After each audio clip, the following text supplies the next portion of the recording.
ان شاء الله غادي نشاركو معكم. وبالنسبه للحوايج اللي جبت معايا من المغرب واللي كنشوفهم ضروريين، يعني اي واحد جا لكندا اول مره فضروري يجيب معاه بحال هاد الحوايج هادو، يعني غير في الاول بما يعني تستقر وتعرف البلايص منين غادي تاخد، يعني في هذوك الايام الاولى او الاسابيع الاولى، فعلاش لا ناخذوا معنا حويجات بحال هكا اللي غادي نحتاجوهم من بعد. يعني حويجات اللي ضروريين كما قلت لكم. وكما كنعرفوا اننا حنا في هذه الاوضاع اللي كنعيشوها، ضروري انك تدوز واحد 14 يوم ديال الحجر الصحي اللي ما تقدرش تخرج يعني من الدار نهائيا، فضروري انك تدوزها. وعلاش لا ناخذ حويجات هكا اللي غادي نحتاجوهم من بعد. خديت هنايا شويه ديال الاعشاب، مثلا الزعتر، الفليو، والورد، النافع، يعني شويه شويه من الحاجه. وهذا السكر طبيعي زوين درتو في كديروا هكا واحد العريش مع اتاي، كيجي زوين كيجي حلو. وهنا الخزامه بالنسبه لهاد الاعشاب فضروري انهم يكونوا في قريعات بحال هكا اللي ولا مونباليين مزيان، ما يبقاوش غير في ميكا. وضروري تكون فيهم المحل او اسم المحل منين خديته، مثلا كاخت فيزيت بحال هكا وتلصقوها. ما تعرفوش لربما يحبسوكم مثلا في الجمارك ويقلبوا لكم الباكاج ديالكم، فضروري يكون عندكم المصدر او البلاصه منين خديتو هاد الاعشاب هادو، وتكون اونباليه هي راه مسموحه انك تدخلها. بحال مثلا الاعشاب العطريه حتى هي راه مسموحه انك تدخلها، غير هو خصها تكون اونباليه بحال هذا الشكل هذا، ويكون فيها حتى هي الاسم ديال المحل، بحال التحميره، الخرقوم، يعني العطريه اللي كنستعملوا حنايا النساء بصفه عامه. ضروري تكون مونباليه مزيان، وتكون مقاده، راه ما تخافوا حتى شي حاجه، يعني مسموحه. بالنسبه للعطريه مسموحه، بالنسبه للاعشاب مسموحه، بالنسبه للزيوت حتى هما، المواد الغذائيه غير هي خصها تكون مونباليه وتكون السميه ديال الشركه، ما تخافوا حتى شي حاجه. الحاجه الوحيده اللي هي ممنوعه هي الحليب والمشتقات ديالو، هادوك ممنوعين، ما تقدروش انكم تدخلوهم بصفه نهائيه. وهادو يعني خديت هنا تقريبا بالنسبه للعطريه خديت تقريبا نص كيلو من كل حاجه، يعني غير باش نقضيو هكا في الاول، ومن بعد غادي نخرجوا ونشوفوا يعني البلايص اللي نقدروا ناخذوا هاد المواد هادو. هنايا خديت هاد الثوم المجفف اللي متعوده انني كناخذه في المغرب، زوين كيعطي واحد النكهه اللي زوينه في الماكله. هذا فيه شويه ديال المعدنوس حتى هو مجفف، والعطريه ديال الشاورما ديال الدجاج، عطريه الشاورما ديال الدجاج، فيها القزبور، البسيبيسه، القرفه، الابزار، الثوم، البصل، الكوزه، الملح الصيني، الفلفل، وحبه الهيل. هذه يعني خلطه كاينه فيها حتى هي زوينه، فيها واحد الريحه صراحه زوينه، كتجي زوينه هكايا مع الدجاج. وهذه العطريه ديال السمك، هذه كنزيدها مع يعني مع ديك الشرموله ديال الحوت. وهذه حتى هي العطريه ديال الفانيسيا، حتى هذه زوينه، فيها القزبور، الفلفل، الكمون، السكنجبير، الملح، الابزار، الثوم، البصل، قمر مطحون، المعدنوس، وورقات سيدنا موسى. حتى هذه زوينه كنديرها هكا في البايلا ولا مع البسطيله ديال الحوت. وهنايا القرنفل، القعقله حتى هو، يعني جبت شويه شويه شويه من الحاجه. والزعفران الحر حتى هو اللي ضروري. وهنايا جبت معايا الثومه الحمراء، والضامات ديال الزعفران. صراحه ما كنستعملهمش بزاف حيتاش جبت معايا الزعفران الحر غير هكا مره الواحد الا تشهاه ولا. وجبت هذه ديال الثوم مرقد، في حالات الا بقيت اون بان كنستعملو حتى هو زوين. بالنسبه لهادو هما تقريبا داكشي، خديت غير شويه شويه من الحاجه. وهنايا خديت السميد الرقيق حتى هو اونباليتو، درت ليه السلوفان من الفوق باش ما يبقاش يتزل عليا داك السميد من التحت. خديت فيه تقريبا شي 2، وحده راه استعملتها وهذه راه بقات. خديت سكسو حتى هو. بالنسبه لهذا الشيء راه كما قلت لكم راه موجود، راه كاين هنايا، غير هو ضروري كديبلاصا من بلاصه لبلاصه باش يعني تلقى المحل اللي كيبيعوا هذا الشيء ديال العرب.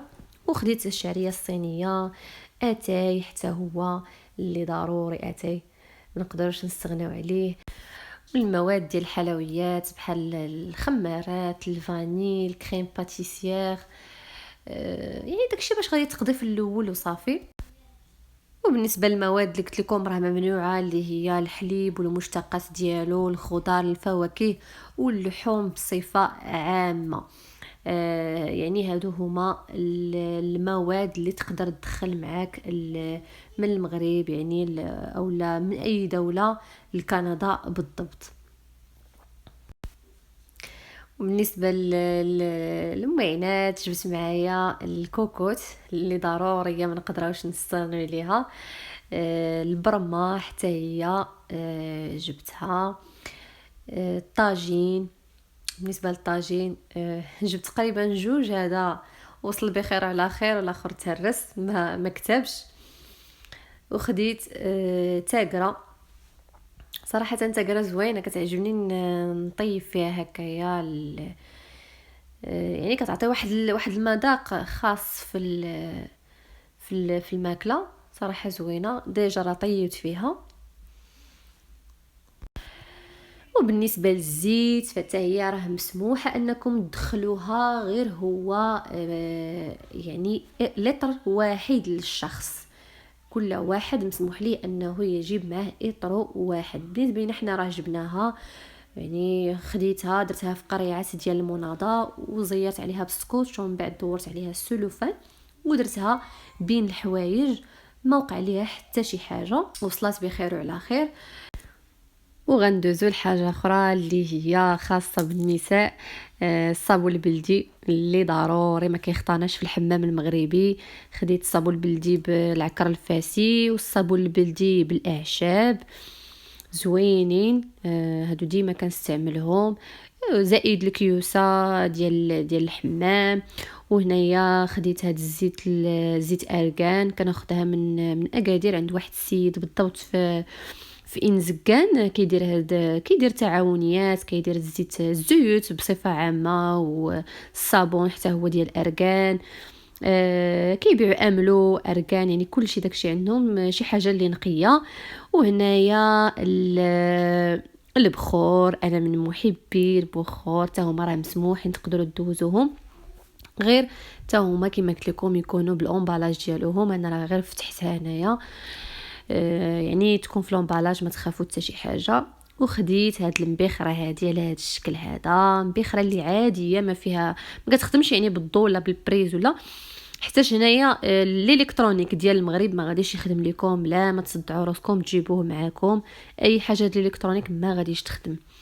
يعني الطريقه هنايا راه كنديروا داك الفخر الصغير كنشعلو، كندير ليه شويه ديال البخور يعني كتخدم مزيان. انا صراحه بغيت نجيب الاخرى ديال الضو، ولكن عرفت بانها ما غاديش تخدم ليا، ما بغيتش نغامر وجبت غير هذه عاديه من الاحسن. بالنسبه لهادو هما يعني هادو هما الحوايج اللي جبت معايا، زائد يعني الحويجات اللي غادي تحتاجوا، بحال مثلا الدواء، تجيبوا معكم الدواء. بالنسبه للناس اللي عندهم الدراري صغار يجيبوا معهم بحال مثلا يعني دوليبران، لي زونتيبيوتيك، غير هما ما تجيبوش بزاف، يعني واحد من الحاجه، ولا دوليبران ما تخافوش منه، ولا فرقوهم هكايا في لي فاليز وما تخافوا والو. يعني الدراري الصغار، الناس اللي عندهم الدراري الصغار من الاحسن يجيبوا معاهم الدواء، حيت هنايا مده 3 شهور ما غاديش تستافدوا من التغطيه الصحيه المجانيه، يعني حتى كتفوتوا 3 شهور من بعد تقدروا انكم تستفدوا منها. زائد انكم تجيبوا معكم الاوراق ديالكم، يعني اي اوراق اللي مهمه، مثلا لي زيكستري، تصاور،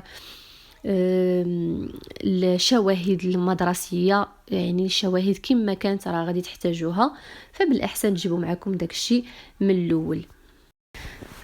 وبالنسبه لينا حنا العيالات راه ما نقدروش نستغناو على شي حاجه سميتها الحطه المغربيه ولا المعنات ديال المغرب، كيسان ديال اتاي، براد ديال اتاي، الصواني ولا السوبيره بالجبيبنات ديالها، بحال داكشي هنا راه غادي تلقاوه، ولكن كتلقاوه غالي بزاف، ويعني كيكون معدود على رؤوس الاصابع، فيعني الواحد هو يجيبو معاه من الاحسن. كما قلت لكم راه اللي عنده لي كيلو زايدين، يعني عندك بالنسبه للباجاج راك كل شخص عنده يعني دو فاليز ديال 23 كيلو 23 كيلو، وباليزه صغيره ديال 10 كيلو، زائد ساكامان ولا ساكادو، من الاحسن ساكادو باش تقدر تهز فيه شحال من حاجه، الاوراق ديالك، يعني اي حاجه اللي خفتي عليها انها تضيع ولا، من الاحسن ديروها في ساكادو. وكنتمنى ان هذا الفيديو ان شاء الله يعجبكم، والناس اللي يعني كيهمهم الامر انه يكون فادهم. ودابا ان شاء الله غادي ندوزو باش نوجدوا واحد الوجبه، الكراتان ديال الروز اللي كيجي رائع ومن اسهل ما يكون. الحاجه اللي غادي نحتاجوها، خديت واحد الكاسرونه اللي درت فيها واحد ملعقتين من الزبده اللي غادي نصاوب بها الصوص بيشاميل، يعني الصوص بيشاميل اللي معروفه راه كلشي كيصاوبها. غنديرها فوق البوطه بالذوب، ومن بعد غادي ندير ليها الدقيق والحليب. هنايا في واحد الكاميله درت واحد الكميه ديال الروز، تقريبا درت هنا انا زلافه ديال الروز، ودرت ليها الماء الكافي وشويه ديال الزيت والملح حتى طيب على خاطرها. من بعد غادي نكمل الوصفه. هنا غادي نخلي الزبده تذوب، ومن بعد غادي نضيف ليها الدقيق والحليب. كما كتشوفوا هنايا درت 2 معالق ديال الدقيق اللي غادي نضيف لهم شويه ديال الحليب، ومن بعد غادي نحركهم بالفوي باش ديك الدقيق ما يتكورش ليا بزاف مع الزبده. هذه هي الطريقه اللي كندير، كنضرب مزيان مزيان حتى كيذوب داك الدقيق، ما تيبقاوش دوك الكويرات. ومن بعد غادي نضيف الحليب، تقريبا هنايا درت 2 كيسان كبار ديال الحليب. يعني بالنسبه للبيشاميل راه على حسب الكميه ديال الرز اللي عندكم. وغادي نردهم فوق البوطه وانا كنحرك مزيان، يعني ما ضروري نبقى مستمره بالتحرك باش ما نخليش الدقيق يهبط ليا يعني يتحرق ليا من التحت. من بعد غادي نضيف شويه ديال الملحه، وغادي نضيف شويه ديال الكوزه الا ما كانتش ماشي مشكل، ديروا غير الملحه وشويه ديال الابزار، ونبقى نحرك حتى كتعقد ليا البيشاميل. القوام ديال البيشاميل كيجي على هذا الشكل هذا، كما كتشوفوا راه بدات كتقال واحد شويه.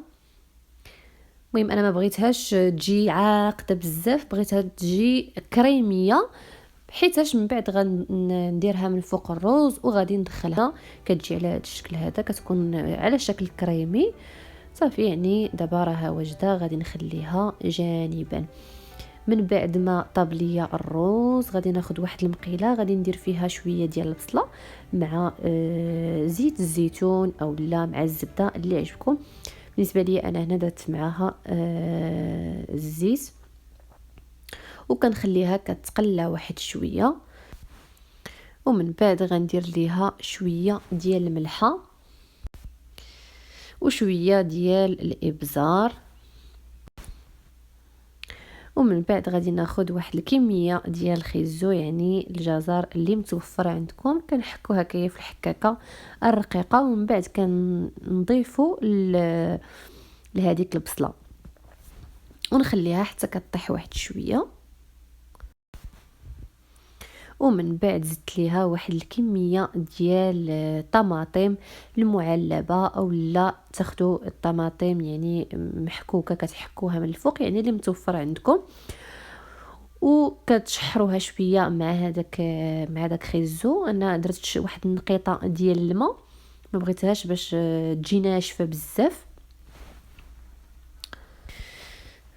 ومن بعد ضفت ليها واحد العلبه ديال التونه. من بعد ما طابت ليا هذيك الخضره كنضيف التونه من الفوق. صراحه كتجي هاد الوجبه هذه ساهله ولذيذه، تصلح هكا العشاء او الغداء. يعني طريقه زوينه. ما بغيتوش مثلا ديروا الطون فتكتفيو غير بمطيشه هكا كتجي مزيانه. صافي من بعد ما طفيت البوطه، هنايا هاد اللحظه هادي راه طفيت البوطه وغادي نحرك كلشي ومن بعد نكمل الكغاتان. ومن بعد ما وجد الروز وجدت البيشاميل ولا صوص حتى هي، غادي ناخذ واحد طبسيل ديال الزاج او يعني ديال الفخار اللي كتستعملوه بالنسبه لي كغاتان بحال هكا. وغادي نضيف شويه ديال البيشاميل في القاع ديال الطبسيل. ومن بعد غادي نضيف ليه الرز ودرت ليه زيت الزيتون او ديروا ليه الزبده اللي عجبكم. صافي ومن بعد كديروا هذه المرحله هذه اللي كتقسموا فيها الروز، كديروا كيما قلت لكم هكا طبقات. ومن بعد كندير الصوص بيشاميل وكندير الفرماج من الفوق، الا يعني اختياري الا ما كانش متوفر فديروا غير البيشاميل راه مزيان. وندخلها من بعد الفران باش تحمر ليا هكا من الفوق. والغدا ديالنا او العشيوه ديالتنا كتكون واجده وبالصحه والراحه، واستفدتوا منه ولو بالقليل، والوصفه ديال اليوم تكون عجبتكم. الى اللقاء والى وصفه جديده ان شاء الله، واستودعكم الله الذي لا تضيع ودائعه.